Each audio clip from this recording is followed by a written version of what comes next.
Greetings, friends, and welcome back. How are you? Since you're here, that means you're still fighting and working to get better. Let's get into it. I bet you've seen the commercials, a successful person driving a nice, expensive sports car, or the celebrated athlete winning the most prestigious trophy, or perhaps finding the love of your life and driving into the sun and living happily ever after. For many of us, that is what comes to mind when we think of happiness and success. But what if I told you that none of those things will necessarily make you more happy? As a matter of fact, it might be the reason you're not happy.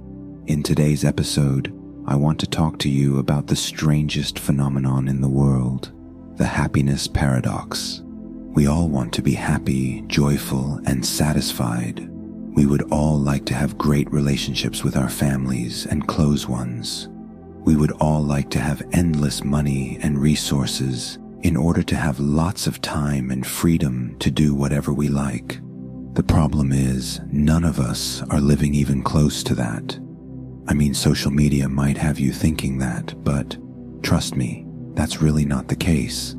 Some get a taste of it, and others get to enjoy more of it. But no one is truly happy and free. And this has become one of the main selling points that companies and businesses are trying to sell to you. The pursuit of happiness and dreams is what makes the world go round. But very few, if any, are even close to enjoying true happiness in this life. Yet, we spend our entire lives trying to achieve it only to die, never really having experienced it. It's truly sad and counterproductive to all of our efforts. What is the happiness paradox? Well, simply put, it's the unsuccessful pursuit of a vaguely defined goal, in this case, happiness. Unsuccessful because you're chasing a feeling and because success and happiness is not a one-size-fits-all solution. It's not a magic package that will result in positive outcomes for everybody.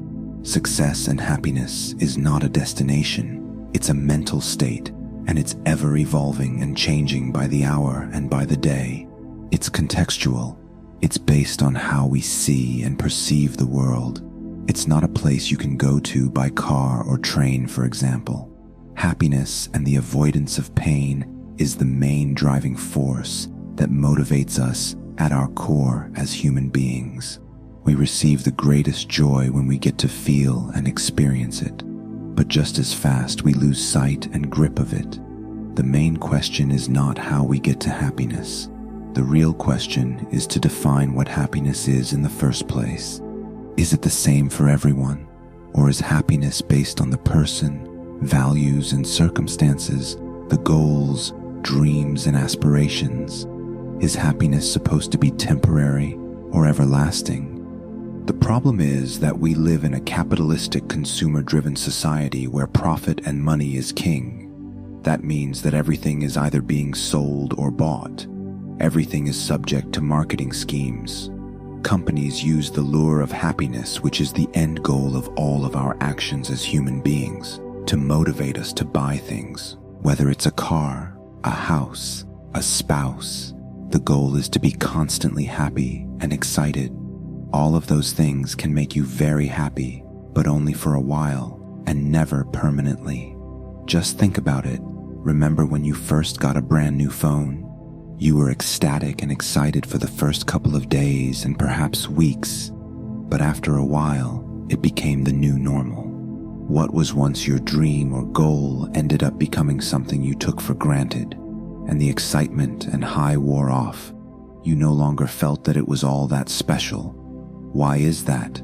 We were promised everlasting happiness, but no. It's like grabbing onto water only for it to seep through our fingers, or chasing our shadow only for it to run away from us. So there's a couple of things we need to talk about. The big elephant in the room. This topic right here is the root to all evil in the world. It's what people have gone to war over and died for. It's perhaps the most important question in all of human history. What is happiness, and how do we get it?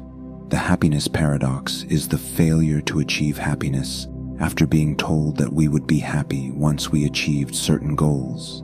It's the greatest scam of all time. It's what the devil has been accused of doing since the dawn of time. False promises. And the result, a world full of unfulfilled people that unfortunately will never get to the promised destination. The whole sales pitch is flawed. The only real winners here are the marketers and the companies that capitalize on selling the illusion of happiness. We substitute our blood, sweat, and tears in hope of being successful, happy, and content. However, if you look at the world, it's the exact opposite going on. Nobody seems to be fulfilled, and everybody is just chasing the next big thing, the next big adrenaline rush. It's almost as if happiness has been reduced to material goods that are conveniently for sale. It's not that happiness isn't attainable. It's that happiness has been turned upside down into something that it's really not. Through clever marketing schemes, the whole definition of happiness has changed dramatically.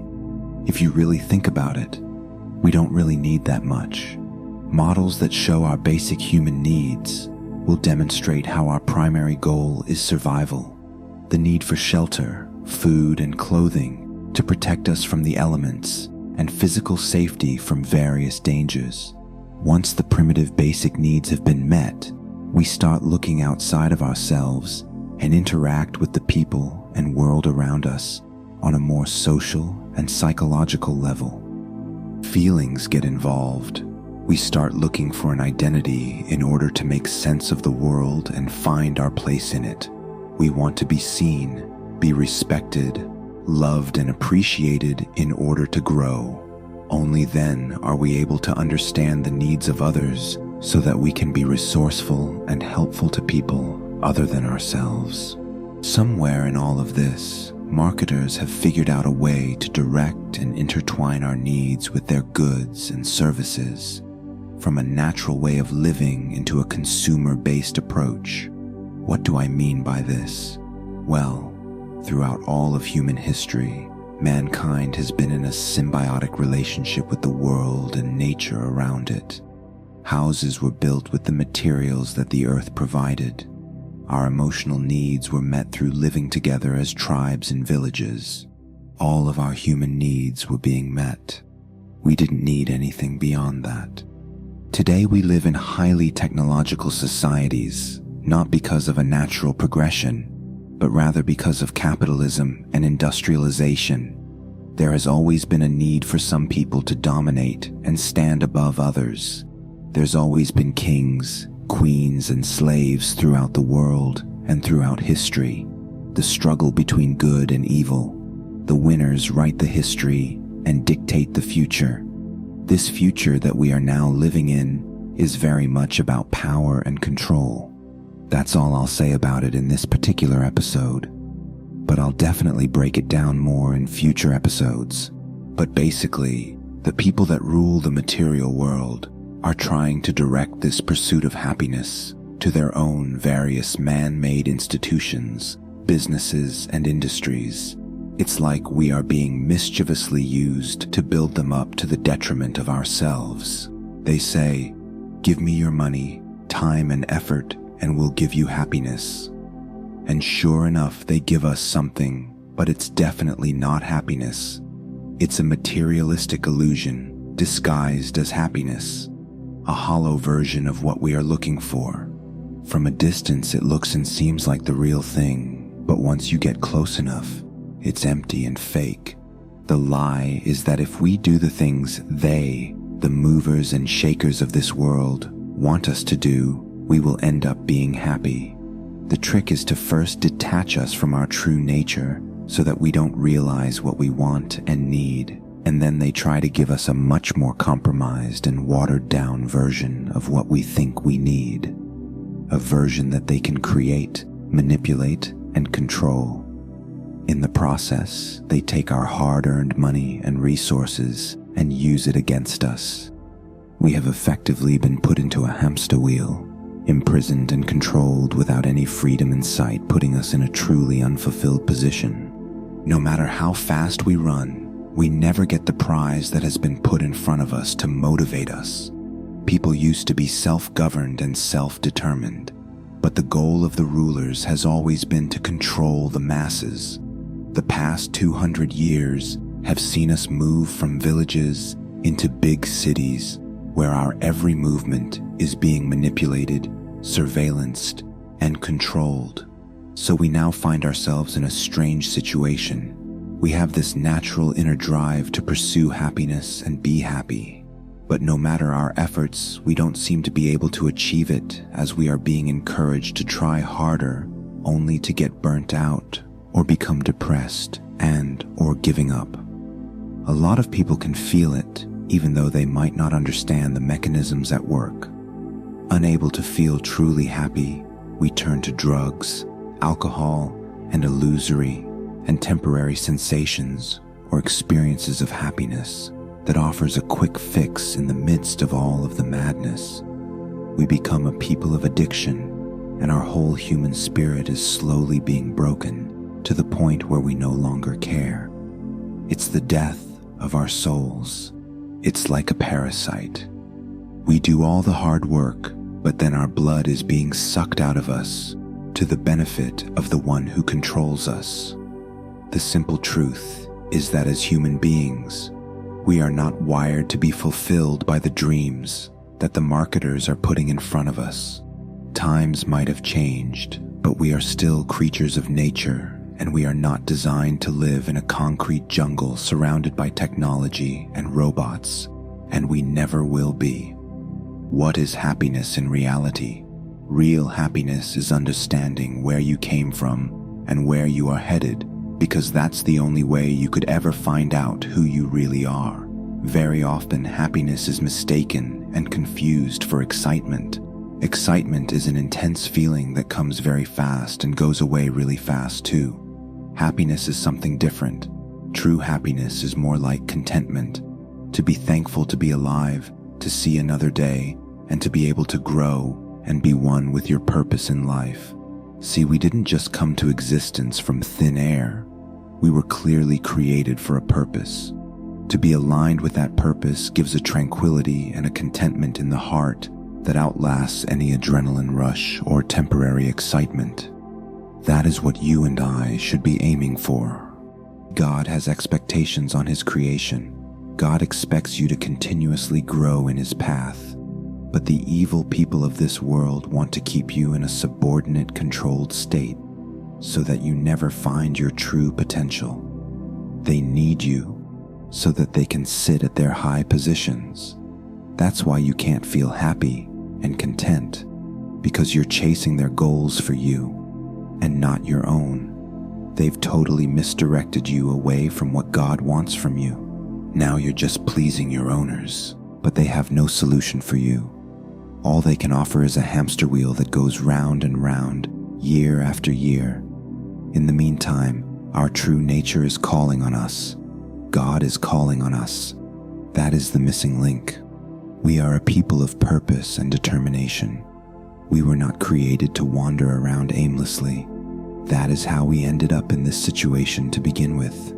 Today, we have billion-dollar industries capitalizing on our insecurities, on our fear of poverty, on our dreams and goals.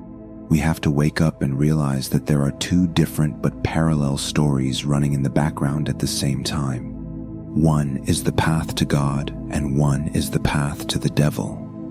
And trust me, these things are more real than you can ever imagine. Anything but the way to God is a way to the devil, the ego and destruction of the soul.